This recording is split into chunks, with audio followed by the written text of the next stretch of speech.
مفيش شك إن قضية فتاة بورسعيد اللي أنهت حياة والدتها بمساعدة عشيقها ابن الجيران اللي عنده 14 سنة هي حديث الناس كل يوم بسبب اللي عملته البنت وعشيقها في والدتها. وعلى الرغم من اعتراف المتهمين باللي عملوه، لكن التحقيقات كشفت مفاجآت جديدة عن القضية، أبرزها عقوبة ابن الجيران اللي مش هيتم إحالته العشماوي ولا هيدخل السجن. طيب إزاي ده هيحصل؟ وإيه مصير المتهمة؟ تفاصيل كتيرة جدا هنوضحها لكم بالفيديو ده، فخليكم معانا.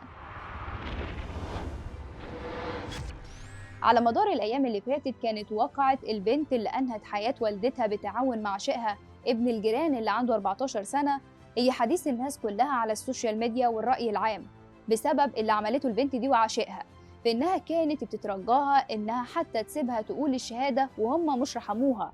الواقعة الغريبة اللي هزت مصر بسبب جحود البنت والشر اللي موجود عند عشيقها اللي لسه مراهق أصلاً خلى القضية تشغل بال ناس كتير، خاصة بعد ما اعترفت المتهمة إنها كانت في علاقة غير شرعية مع المتهم ده وهو اللي خلاها مش بنت بنوت. في وسط التحقيقات كشفت المتهمة إزاي كان ابن الجيران بيطاردها لغاية لما قدر إن هو يخليها مش بنت، وبدأت بينهم العلاقة، ورغم إن والدتها اللي كانت شاكة إن في حاجة بينهم وضغطت عليها إنها تتخطب علشان تبعد عن ابن الجيران الأصغر منها ب6 سنين لأن البنت عندها 20 سنة، لكن مفيش فايدة، لغاية لما كانت النهاية لما شافتهم مع بعض، وهنا قرروا يتخلصوا منها علشان ما تفضحش أمرهم قدام كل الناس وتجبره كمان إن هو يبعد عن البنت. لكن المفاجأة الأكبر اللي كشفها خبراء القانون عن عقوبة العشيق المتوقعة بعد كل اللي عمله، وهي إنها لا هيتم تحويله العشماوي زي القضايا اللي بيحصل فيها كده، ولا حتى هياخد حبس مؤبد. مش بس كده، ده كمان مش هيدخل السجن.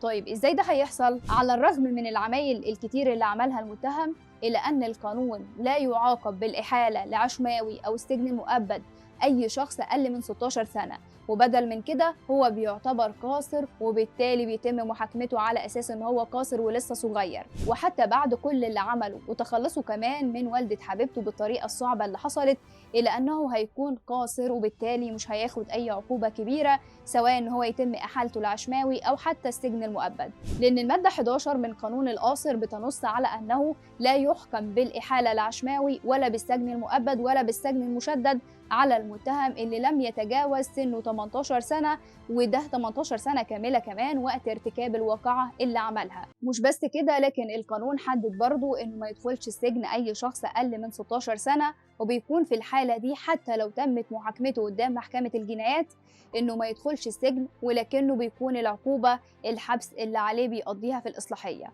طيب ومصير المتهمة هيكون إيه بقى؟ البنت لأن عندها 20 سنة فهتتحاكم عادي، لكن نظرا لأنها مش هي اللي ارتكبت الواقعة ولكنها ساعدت فيها فقط، هيكون عليها حكم بالسجن علشان تقضي عقوبتها وفقا للسنين اللي هتتحبسها وتطلع.